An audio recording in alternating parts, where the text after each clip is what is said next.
Hello, this is a prepaid collect call from Charlie. an incarcerated individual at the Leon County Jail. This call is not private. It will be recorded and may be monitored. If you believe this should be a private call, please hang up and follow facility instructions to register this number as a private number. To accept charges and consent to this recorded call, press 1. Thank you for using Securus. You may start the conversation now. Yeah, sorry about that. No, last thing I heard was you said, and the chief, and then it just went. He was supposed to fly. He's the same guy who said he was going to call Dan back when I first got here, and then we'll call him back. But Chief Mack, he's the chief of the whole jail, come by and check me out. So he has not been there yet. He has not, but the psychologist, like PhD, whatever she is, she came by, and I said, listen, I'm fine. I'm getting claustrophobic. Like used to looking outside of a window, out into the pod, and this is like mirror. So you're sitting in like a block. Like the same textile that I had before, but I could look out the window into the pod. Here, it's like a box. Yeah. So you can't see. It's a mirror. They can see in, and you can't see out. Is it any help? Can Dan get this guy to come sooner? Would that be of any help? Chief Mack wants the fucking jail. Doesn't care about what we're calling. No. Right, it'll come slower. Yeah. Yeah. I'm sure the psychologist thought you were fine. So it's just a matter of waiting for that and waiting for the chief. Yeah, she said she has to write a report, and then it's falling, and maybe tomorrow. Yeah, I got 33% left on my phone, and it's in the afternoon. And it's okay. Because once it hits the 15%, you switch the little battery saver on, and then I can probably get back. But it's like you just isolate. Like I'm used to being able to talk to people, move around, chat with myself. It's like you're doing the complete opposite of what I would need to have done. Right. In this situation. I know. All right. It sounds like if it's not today, they'll do it tomorrow, but hopefully today. But they're not in a rush, Charlie. You're in a rush. They're not in a rush. It's like, it's bad enough all this happened, and now I'm like taken out of my normal surroundings. I know. Put into like a solitary. I mean, I get why to do it, but this is like, it's trust me, it's the bed on like a plastic box. I rolled up my mattress upstairs and brought it down here, and it's just my bed sitting in a box. Like a 3 feet by 6 foot box. Put on the ground in the center of the room. So where I'm used to walking back and forth in the middle of the pod. Now I just like walk up and then around the bed and then back. And it's like, and it's the same story with like they'll shut off the phones at 4 and not till 6:30 back on. Is that everywhere? Yeah. And hold on. Just checking in. Okay, it's Bree just checking in with me. Okay. I talked to Dan. Yeah. Then. He's like, and he's working hard. He's still in Tallahassee. I thought he had left. He's staying here an extra day, I guess, to write up. So whatever it is, if they open up an inquiry, they ask the judge. Okay. If they investigate the main lie. He said, listen, it may be the kind of thing. 9 months from now, the juror writes something stupid on a blog, and they investigate, and they find out,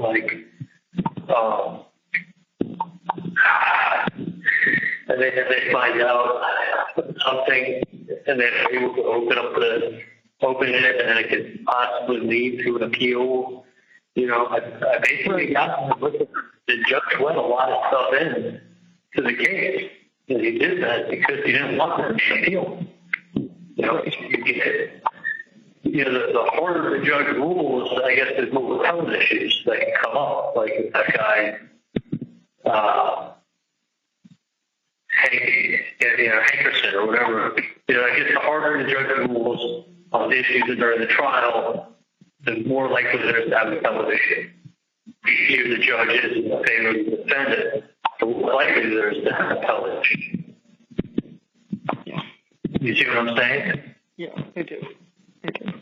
So, my general feeling, this is just my feeling, I'm not a lawyer, but my feeling is that he ruled, if anything, he gave us the benefit of the doubt because he didn't want there to be a health issue.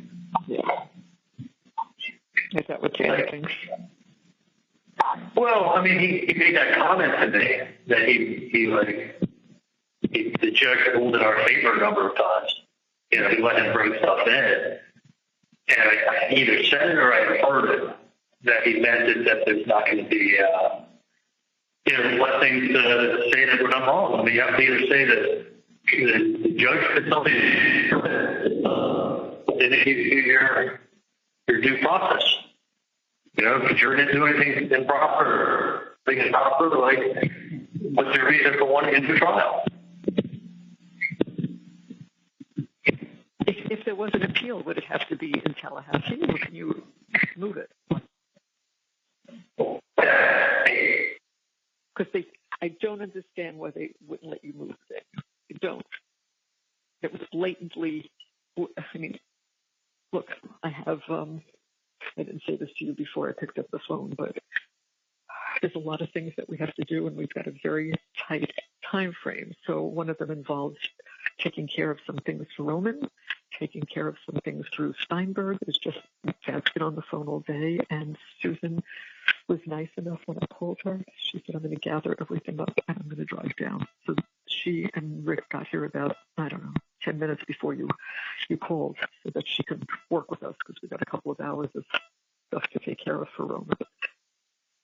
So working on that, and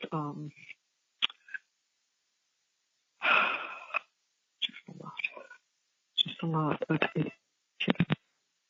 you're going to be okay. You're going to get out of that stupid room. Once you do, you'll start to feel a little bit better. I know that. And when I have something that I do need to tell you, I'll speak to Dan. Okay? So, and then I'll let you know what time to call him. Can you hear me, Charlie? Shit. You can't hear me again, right? Charlie, can you hear me? Can you hear me?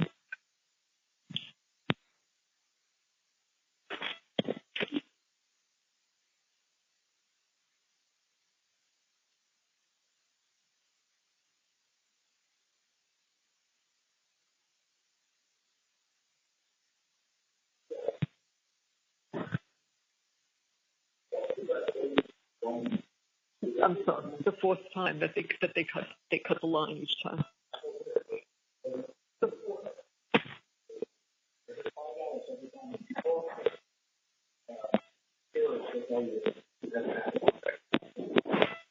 have to pay for every minute, but they keep charging every time you reconnect. They say that doesn't happen. Listen, it's that he's in this room that they haven't moved. So the psychologist, they want to make sure he doesn't kill himself. So the psychologist finally came, and he said to her, if you leave me here, I'll kill myself. There's no light, no nothing. I'm in a cement block. Let me go back. See where I am. Nothing, please don't leave me here.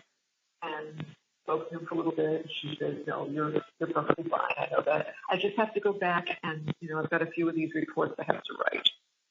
Once I get those written and then submit them and then get them approved, you'll be able to go back. So he thought he was going back like in an hour, but she better get that thing done because I'll lose my mind in here. It's all spirit on the inside. All you see is yourself. The lights never shut off, day or night. These fluorescent lights, he says, are all night. He said, I just want to go back where I was. At least I know people. I can few people. This is here. I'm in a box. So he's just. What?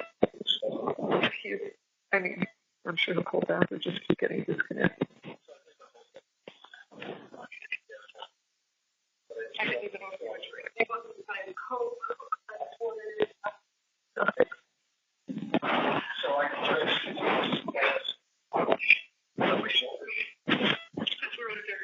and thank you very much.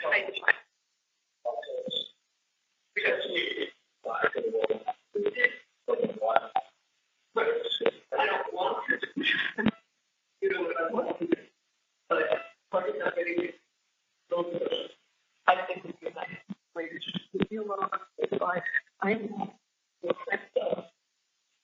go to prison. This is what he didn't do.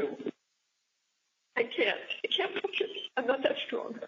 And I also know how he, in a year and a half, his body and everything has slowly started to deteriorate. I'm old. I have a life. We had a great marriage. Happy, we traveled, we lived good. I really am not unhappy. And I'm more than willing to just say goodbye and let me lie down. It doesn't painful. I just go to sleep. We bought our cemetery property a couple of months ago. We're good. I'm good. What did you do this weekend? Because I said something that made her feel like I had enough, and I'm not going to watch. If it's over tomorrow going to go well, I know what I need to do.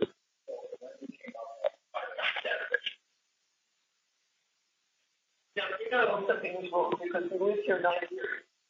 She's never once just come over and said, I need to change.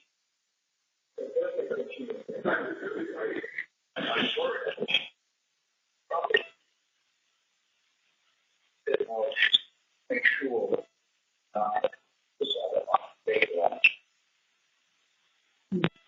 she sat down on the couch right there. I was sitting here, and she didn't say, "Look, Mom, this is a horrible time for all of us. Charlie's on trial for his life. We're all aggravated. But if this is what you're thinking, just sat there. But if you're suicidal, I'm going to take correction. So I said, I'm not suicidal. I'm fine. I'll get to see the boys tomorrow night. Yeah, Sunday night. Now, am I suicidal? No. Do I want to go to sleep and not see my son? I do. Perfectly honest, I do. And we'll do it. We'll do it together. Leave a note. They'll know when to come and get us. And we'll do it together. The boy. Look, got to make a decision at some point. So after speaking to Dan this morning and knowing what they're thinking up there, and I don't know if we'll make it out in time. I really don't. Because Dan said, you might, or you might do all of this, get to the airport, and they'll stop. And that could happen. It could happen. I don't know, but it's worth a try.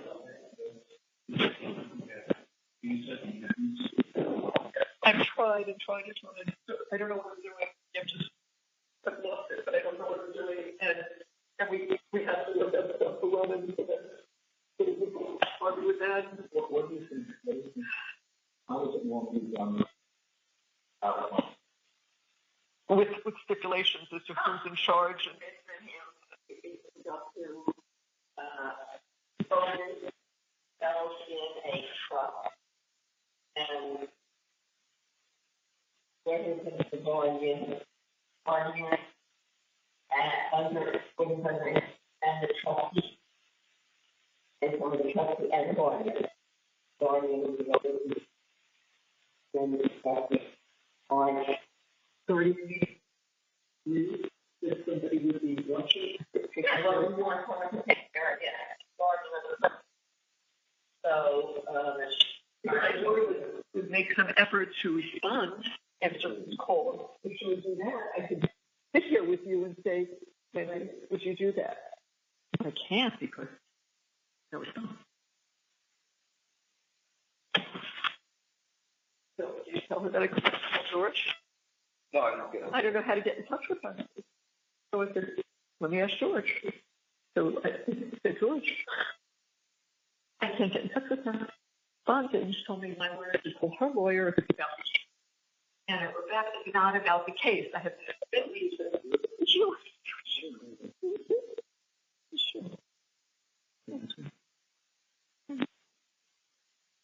When I said, I just got off with Charlie, he's worried about you. He wants to know why. Oh, because I said, yeah, we know you never ask anything about your brother, and she doesn't. And she told me it's because her lawyer said she shouldn't ask. But we found out it's not true. But we just got off the phone with him. And he had no attorney. Her attorney said, I never told her that. But I've never confronted him. No. So I wrote this last night. We know you never ask anything about your brother. This is 8 o'clock last night. But we just got off the phone with him, and the first thing he asked was, how's Wendy holding up? I didn't have the heart to tell him that you never called us or asked about him. I just said, we weren't up to phone calls right now. Everyone looks to protect you. I bet you've got a lot to think about. But then she didn't answer. So then I got another call from Charlie that night, and I said, just got off the phone with Charlie. He's worried about you. He wants to know why we didn't speak. I told him a lie. I said, we're only speaking with you and Dan right now. I couldn't bear to tell him the truth. Your sister never even called us, is the truth. So she says this morning, I thought she'd be racing over here last night. Dear Mom, I know you are upset by the verdict, but the anger directed at me is not justified. I don't know how much anger. We don't. I'm not responsible in any way for Charlie's situation. I am not guilty because I did not do anything wrong, and I was not involved in any way with Danny's death. She was. When I was interviewed by the police and testified in court, I told the truth, as I was required to do. I cannot control how the prosecutor used my statement for Charlie's trial. Again, I didn't say that. Also, as you know, my lawyer has advised me not to talk to my family or anyone else about this case. Now, about the case, which is true, we've never done it. I followed his advice despite your disagreements with this guidance. Please do not text me about this case anymore. Not about the case, is it? Not what I said. About her brother, and that he wants, how are you, Wendy? How's my sister holding up? She can. If you have anything further to say about the case, please go through our lawyers. Right now, I have to be singularly focused on taking care of the boys during this difficult time. So I wrote back, okay, we have no desire to speak with you about the case. I guess Dad and I are just shocked that you didn't think of coming to see us or even calling us. We are your parents. We are and have always been there for you and the boys. None of what we wrote matters about the case. That's over. I just want you to know how many times Charlie is asking about you. Not only do you not ask about us, but not one question about Charlie, right? We will need to give you some information shortly, and we need some business assistance. Please let us know if you can be of any help. I have a space here. I want to give her codes. We're going to be gone. I want her to have all this information. I have the cemetery property. I want her to see all that. I want her to have all these papers and the wills. I want her to see all this. So please let us know if you can be of any help. The other thing is the visa, which she would know about. But no, I said we need some business assistance. Please let us know. If not, we'll try to find someone who can help us. This needs an immediate reply so I can start asking other people to help. And then she always gets nervous if we want to talk to her. So I wrote, don't get nervous. Again, nothing, capital letters, nothing about the case. Just would like to show you some business stuff and personal things. If you can't do it, we must find someone who can. I hope you understand that it has nothing to do with the case. There is no more case. And then I wrote, by the way, you said you have to focus on the boys. Have you told them? So when I got George before, I said to him, because I was over there last night, I said, well, I asked Wendy, but I haven't gotten any word from her, so did she tell the boys? And he said, she did. Now, I know Ben was very close. He was writing to Charlie all the time. So I said, how are they? Ben was very quiet. He didn't really talk much. He says, Lincoln kind of faced it and said, so he's never coming home. He's never coming back. And so He said it took him 10 minutes and he was into basketball. I said, fine, he's a child. That's okay. I don't want to see them miserable and upset. That's not my goal. I just want to know how are they. So that's what I said earlier to George, because it was the technical stuff that I couldn't do on the computer. I think just because we were out of it. So, and he's a computer tech person. So I said, can you help me with some computer stuff that I can't get done? And he was on some business calls, so that he texted me just before I could be there, maybe 5:30. Would that be good? I said yes, but if I can get stuff done, then it's no. I told Rick we have the photos. We have to get them downloaded. And the other thing I don't understand, how my daughter could help me with this, we've been looking it up over and over, because things change if there is extradition from Vietnam. Because we've looked at all the places. I mean, I could go to Korea and China, but there's no extradition. But we're looking for places where there's no extradition. 15 minutes. Oh, really? Good. Maybe she knows about. Maybe she can look up the extradition issue before we waste our time. She can tell on you that my parents are in the country. My lawyer told me. But if you mention it to Wendy, is Wendy going to tell somebody? Well, you tell her beforehand. I need to tell you something as an attorney who doesn't talk and has nothing to do with the case. It just has to do with Mom and I and some decisions that we have to make. Yeah, I know you want to bring her up and show her where everything is. It's a plane crash. No one's going to know where anything is or who belongs to what. So I would like her to come up here so she can see it. I don't think that's asking too much. She can live 3 hours away. Every time she says, can you do this? Can you come here? Can you do this? Everything. How many times do we have plans that I really can't and have to cancel? Wendy needs us for this. Wendy needs us to babysit. So we've been really good nannies, and I guess our job is up. Because now the boys are older, they can go out with friends, they can do things on their own. So she doesn't need grandma and grandpa. Okay, pretty hurtful. I have one son that I don't speak with. I have one son who's close to being dead. And my daughter, whom I love, is doing this. I don't get it. I don't get it. I said to Harvey, I swear to God, our family was cursed. Absolutely cursed. And I don't know how to take care of it anymore. So,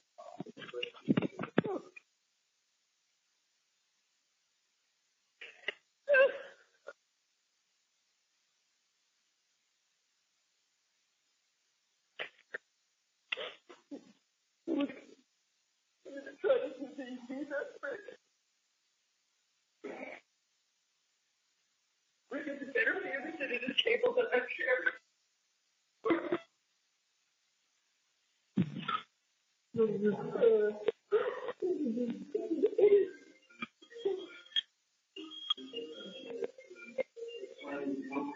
I know. Just click it off. Because there's no numbers and the emails up under our faces. So I have to at night shut off the sound because it doesn't stop. I'll show you what we did. The hotel, because you need an address to put on the visa.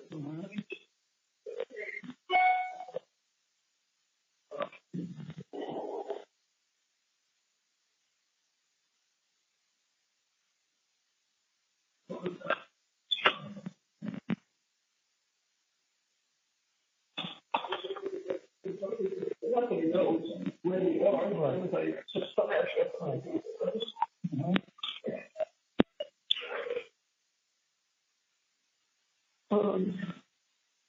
Look up.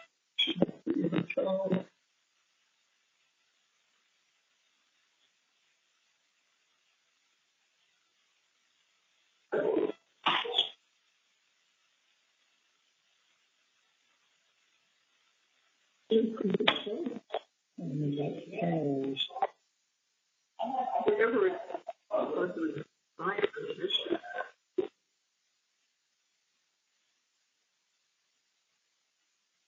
not want anything in this. This one is a place.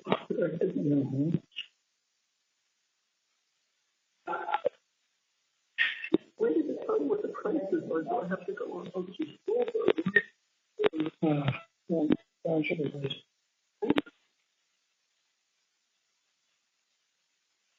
Probably have to go on.